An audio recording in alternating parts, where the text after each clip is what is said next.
Hi everyone, we're representing University of the Arts London, Central St Martin's. I'm Liv Bargman from MA Art and Science. And I'm Nina Cutler, and I'm from MA Material Futures. And we are working within the theme of the Anthropocene. So our project is about earthworms. More specifically, it's about how earthworms could help power our homes. And clean up the soil. Create jobs. And turn toxic materials into nanotechnology. And reinvigorate a community. So you may be wondering, how could an earthworm possibly do all that? I mean, they're pretty incredible creatures, but surely this is a bit of a high order. Well, it all started with soil. The fact that we're really messing it up. All life depends on soil, yet human industry across the board, from agriculture to energy, is contributing to its degradation. Soil health is declining rapidly, and toxic chemicals and heavy metals like cadmium, arsenic and lead from those industries are contaminating soil, poisoning not only ecosystems, but us through our food and our water. And I think a rather famous American once said, the nation that destroys its soil destroys itself. But let's take it a step further, because right now we're a whole planet that is destroying its soil. Luckily, nature has given us an ally in the form of the earthworm. Not only do they improve soil nutrient availability, drainage, structure, and productivity, earthworms are natural remediators of heavy metals in the soil. So they can ingest far higher levels of it than most organisms, and they accumulate them in their bodies. And so there's already been loads of ventures that's started to use them to clean up industrial sites. Quite exciting stuff, but it's about to get even more interesting. Now, we were looking into this. As we were looking into this, we stumbled on a really interesting paper done by Dr. Mark Green and Dr. Stephen Sturzenbaum at King's College London. They discovered that when earthworms ingest these heavy metals, they have an ability to synthesize them into something called a quantum dot. So, quantum dots are semiconductive nanocrystals that are incredibly small, so only a few nanometers across, which is basically like a few atoms across. They're really small. And when electricity or light is applied to them, they emit light, and their color changes depending on what size they are. Because of their unique electrical and optical properties, they are a really important part of nanotechnology. And they're currently used in new types of LED screens, but there's a huge amount of research and development being done in a wide range of other future applications, from biological imaging, solar cells, and quantum computing. So quantum dots are made through a chemical synthesis of two elements, such as cadmium and selenium, so usually using a very high temperature and very high pressure in a lab setting. Now, the same chemical reaction happens inside an earthworm when it ingests heavy metals. The contaminants are reacted together and then stored out of harm's way in their chlorogogon cells, which is their sort of liver. The process is called mutual antagonism, where two toxic elements are combined to create a less harmful compound. So the earthworm is essentially acting like a biological test tube, but instead of using high temperature and pressure, a protein called metathionine brings the two elements together, and lo and behold, it kind of makes the quantum dot. And Dr. Mark Green said the biggest advantage of making quantum dots this way is just how easy it is. It really is the case of just getting two chemicals in the soil and letting biology take place. You really don't need anything. You don't need high pressure. You don't need a lab. You just need some earthworms and the right kind of contaminated soil. So this led us to our research question. How can we utilize the earthworm's ability to make quantum dots to tackle soil contamination? So we decided that we needed to contextualize the application. This meant we needed to find a place when there's a high level of heavy metals contamination, especially cadmium and selenium, as cadmium selenide quantum dots are the most commonly used. So we didn't need to look very far. Coal and metal mines are huge sources of toxic metal pollution, and we have tens of thousands of disused or abandoned mines in the UK. And this is a relevant problem here in the US as well, where there's estimates of around 100,000 to 500,000 abandoned mines. So we went to visit one in the UK. We took a trip to a disused mine site in Blaenavon, South Wales, and had a bit of a nosy around. We took soil samples and we talked to a former miner called Stevie, a proper old boy from the valley. What's more, through talking with Stevie and exploring the site and the town, we got a sense of just how important coal industry was to the people there. I'm not sure how many of you know about the mining industry in Wales, but coal was a huge industry there until mass closures in the 1980s. For these mining towns, coal was at the very heart of the community.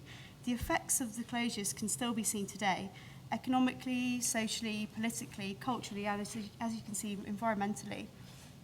The levels of cadmium and selenium in the soils there are in similar sites are extremely high compared to normal natural levels. So we've got these communities that's been left behind. We've got these abandoned mines that are polluting the soils. And now we've got these earthworms who can make this pollution into quantum dots. I reckon there's definitely an industry there. So we designed a system that explores the potential for such an industry through a fictional nanotech wormery based in South Wales, and we called it Quantworm Industries. So we are turning the mine's waste into something that has value. So we split the system up into 3 different areas: the mine, the energy, and the worm. In the mine, we explored how the miner could extract the quantum dots from an earthworm. We looked at what equipment would be needed and what would this mine wormery actually look like. So the mine walls are split into sections with wire mesh cages and dividing the earthworms. This is so the earthworms don't escape. You know, we need the things inside them, and we don't want them contaminating another area. It also makes it easy for us to monitor which bits have already been remediated. To extract the quantum dots from the earthworms, firstly we needed to attract them. The worm charmer is an electrical device that flows a mild 12-volt battery current into the soil of wormery. The current doesn't harm the earthworms, but makes it emerge to the opening. We base this device on DIY worm probes made by amateur worm catchers. So the quantum dot inside the earthworms are in their chylemic fluid, which is like their liquid skeletons. And now, rather than cutting them open and using a paintbrush to get them out, which is what they did in the study, we wanted to do it in a nicer way. So certain worm species spit their fluid as a defense mechanism. So our tool called the Tickler quite literally tickles them to encourage the spitting. And the fluid goes through the tubes, sucks up by a vacuum created orally, and into a safe chamber. So that's quantum dots, quantum dot solution collected. So working inside a converted mine with these specialised tools, the identity of the coal miner is transitions into the worm miner. So what do we actually do with these quantum dots when we get them? So we decided to focus on energy as an application because it kind of continues the role of the miner as an energy provider. And that role in society, I think, is quite an empowering identity. And so it was really important to us to kind of keep that spirit for the workers of the quantworm industry. And in our system, we propose to use them to manufacture a new type of photovoltaic cell, and from these, a new solar panel. So cadmium and selenium quantum dots can be used on with a spray-on solar cell technology. The quantum dot solar cells are sometimes found to be up to about 300% more efficient than conventional silicon-based solar cells.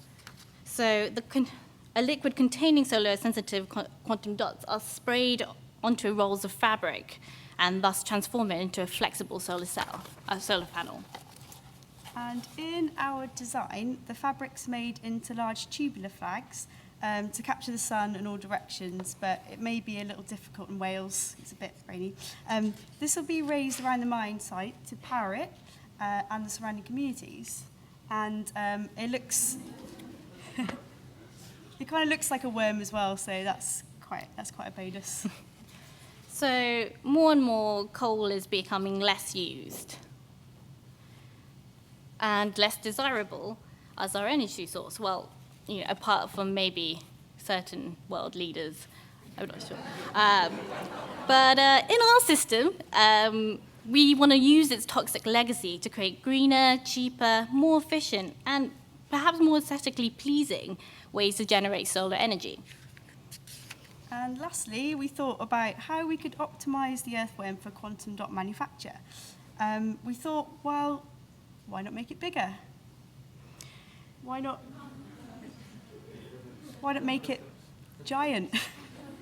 So we humans have been changing animals for our purposes for eons. So a large worm would definitely increase productivity for making quantum dots. And, a worm eats a third of its own weight daily. And so the bigger it is, the more heavy metals it will ingest. And it will be much easier to use the tickler on it. So. There is already a giant worm. It's called the giant gypsum worm in Australia, which can grow up to 9 feet. Yeah. But unfortunately, they're quite sensitive characters. So in our mind, we would hybridize it with a hardy British native called the Lumbricus rubellus, and we call our hybrid the Quantwormus cambrica, which is in English, not Latin, the Welsh quantworm. So, as we said in the beginning, our project proposes a system that reinvigorates communities, cleans up the environment, repurposes toxic materials, Creates new industry, manufactures new nanotechnology, provides clean energy. So, these earthworms could start a revolution in how we think about our pollution. So, toxic soil can gain value as a raw material, so making remediation profitable and therefore encouraging capitalists. And environmentalists. Coal will no longer be a dirty word. Quantum dots will become the new coal. Thank you very much. We hope you enjoyed our project about a giant worm being tickled.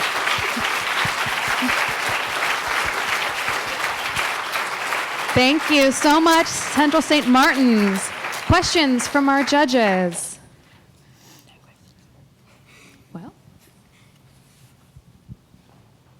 Well done.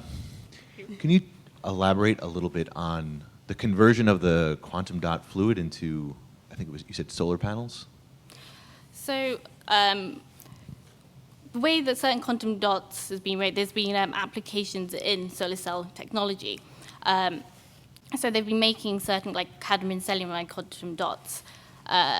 Just trying to remember how, I think there's been quite a few studies that's been done now. So there's kind of like it's already been something that exists, and so we're just taking that. I think it doesn't take. It's pretty. I think like certain properties of certain solar cells are already solar sensitive, and so it's taking that optical property and they've developed into it like a solar cell.